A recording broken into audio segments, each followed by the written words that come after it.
विधानसभा, क्योंकि पूरे देश की नजर वहां टिकी हुई है कि क्या वाकई में नीतीश सरकार के खिलाफ जो अविश्वास प्रस्ताव विपक्ष की तरफ से लाया गया है, उसके बाद नीतीश सरकार अल्पमत में नजर आएगी या बहुमत के साथ करारा जवाब देती दिखाई देगी।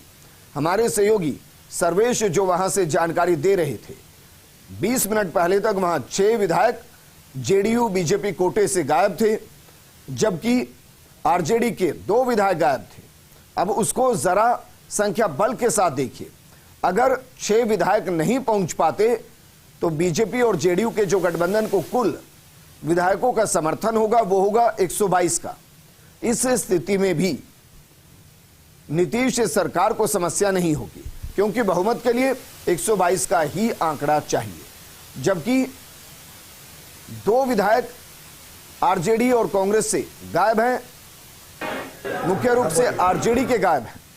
तो ऐसे में बहुमत का आंकड़ा 121 का, उस स्थिति में जेडीयू बीजेपी को समस्या नहीं है। अतएव आपसे अनुरोध है कि अभिभाषण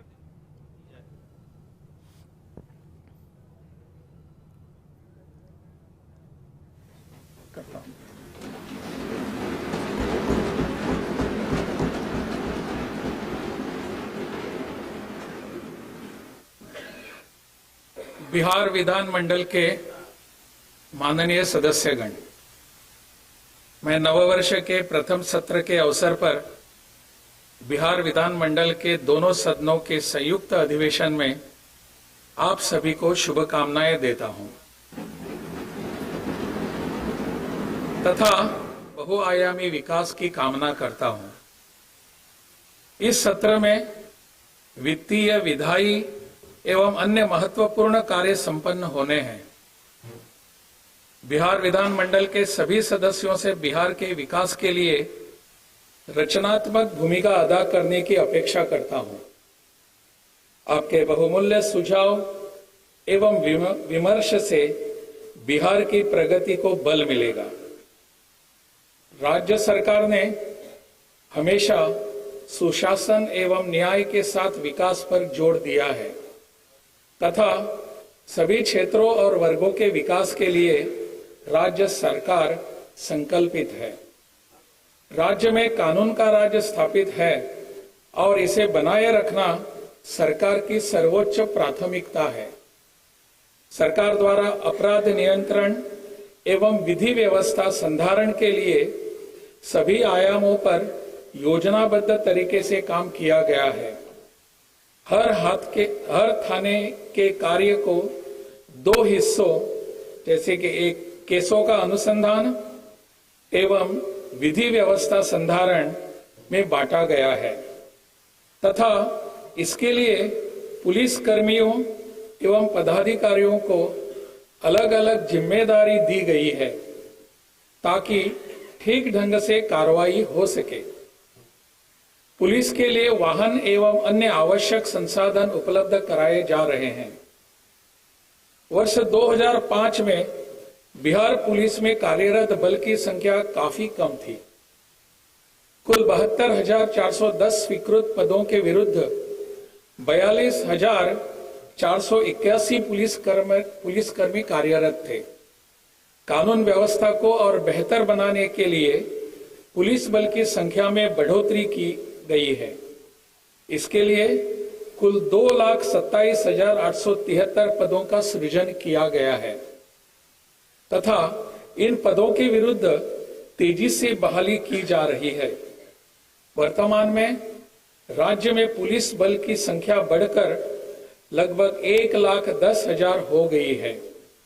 इसके अलावा पुलिस के कुल 21,391 रिक्त पदों पर नियुक्ति की कार्रवाई प्रक्रियाधीन है तथा शेष पदों पर भी शीघ्र नियुक्ति की जाएगी। सभी पदों पर बहाली होने के बाद राज्य में पुलिस कर्मियों की संख्या प्रति लाख आबादी पर 170 से भी अधिक हो जाएगी, जो बिहार की आबादी एवं क्षेत्रफल के हिसाब से पर्याप्त है। विविध व्यवस्था को सुदृढ़ करने के लिए राज्य में 2005 से अब तक कुल 297 नए थानों का सृजन किया गया है।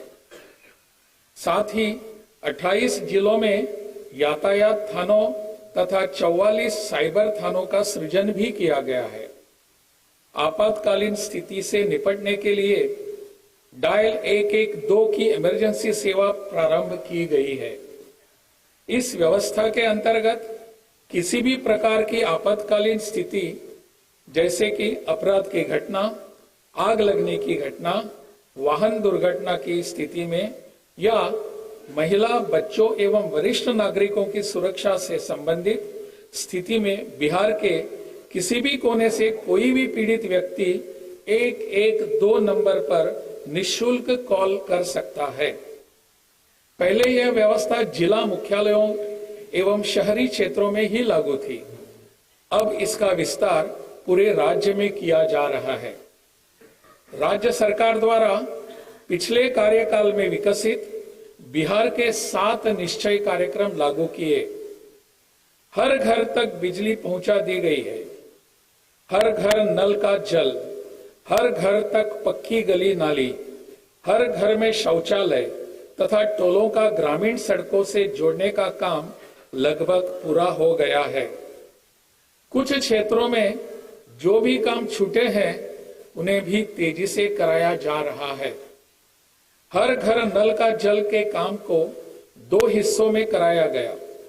जिन वार्डों में पेयजल की गुणवत्ता आयरन, आर्सेनिक तथा फ्लोराइड से प्रभावित थी, उनका काम लोक स्वास्थ्य अभियंत्रण विभाग द्वारा तथा अन्य वार्डों के काम पंचायतों एवं नगर निकायों द्वारा कराया गया। अब ग्रामीण एवं नगर क्षेत्रों में हर घर नल का जल योजना का मेंटेनेंस एवं छूटे हुए वार्डों का पूरा काम लोक स्वास्थ्य अभियंत्रण विभाग द्वारा कराया जा रहा है। 7 निश्चय 2 के तहत योजनाओं का क्रियान्वयन जारी है। प्रथम निश्चय युवा शक्ति बिहार की प्रगति के तहत राज्य के 149 औद्योगिक प्रशिक्षण संस्थानों में से प्रथम चरण में 60 एवं द्वितीय चरण में 89 नए सेंटर ऑफ एक्सलेंस की स्थापना की जानी है, जिसमें अब तक 31 औद्योगिक प्रशिक्षण संस्थानों में सेंटर ऑफ एक्सलेंस की स्थापना हो चुकी है। सभी पॉलिटिकल संस्थानों में गुणवत्ता बढ़ाने के लिए इंडियन इंस्टीट्यूट ऑफ टेक्नोलॉजी यानी IIT पटना के सहयोग से सेंटर ऑफ एक्सलेंस स्थापित किए गए हैं। राज्य में अभियंत्रण विश्वविद्यालय, स्वास्थ्य विज्ञान विश्वविद्यालय एवं खेल विश्वविद्यालय की स्थापना की जा चुकी है। इन सभी विश्वविद्यालयों के में छात्राओं के लिए न्यूनतम 1/3 सीटों का आरक्षण का प्रावधान किया गया है। राज्य में युवाओं को रोजगार उपलब्ध कराने तथा उनमें उद्यमिता विकास को प्रोत्साहन देने के लिए मुख्यमंत्री उद्यमी योजना प्रारंभ की गई। मुख्यमंत्री अनुसूचित जाति एवं अनुसूचित जनजाति उद्यमी योजना वर्ष 2018 से लागू है। इस योजना में 2020 से अति पिछड़े वर्ग को शामिल करते हुए मुख्यमंत्री अति पिछड़ा वर्ग उद्यमी योजना प्रारंभ की गई है। वर्ष 2021 में 7 निश्चय 2 के तहत सभी वर्गों की महिलाओं के लिए मुख्यमंत्री महिला उद्यमी योजना प्रारंभ की गई। इन तीनों योजनाओं में उद्यमियों को 10 लाख रुपए तक की सहायता दी जाती है, जिसमें 5 लाख रुपए का अनुदान एवं 5 लाख रुपए तक का ब्याज मुक्त ऋण दिया जाता है। इसके अतिरिक्त वर्ष 2021 में ही 7 निश्चय 2 के तहत अन्य वर्गों, सामान्य एवं पिछड़ा वर्ग के युवाओं के लिए मुख्यमंत्री युवा उद्यमी योजना शुरू की गई, जिसमें 5 लाख रुपए का अनुदान एवं 5 लाख रुपए का ऋण 1% ब्याज पर दिया जाता है। इसी तरह राज्य के अल्पसंख्यक वर्ग के युवाओं में उद्यमिता एवं स्वरोजगार को बढ़ावा देने के लिए सितंबर 2023 से मुख्यमंत्री अल्पसंख्यक उद्यमी योजना प्रारंभ की गई है। इन सभी योजनाओं में कुल मिलाकर अब तक 40,049 उद्यमियों को 2,408 करोड़ रुपए से अधिक की राशि उपलब्ध कराई गई है। उद्योगों के विकास के लिए सरकार के प्रयासों से हजारों लोगों को रोजगार के नए अवसर मिल रहे हैं। दूसरे निश्चय सशक्त महिला, सक्षम महिला, इसके अंतर्गत उच्चतर शिक्षा हेतु महिलाओं को प्रोत्साहन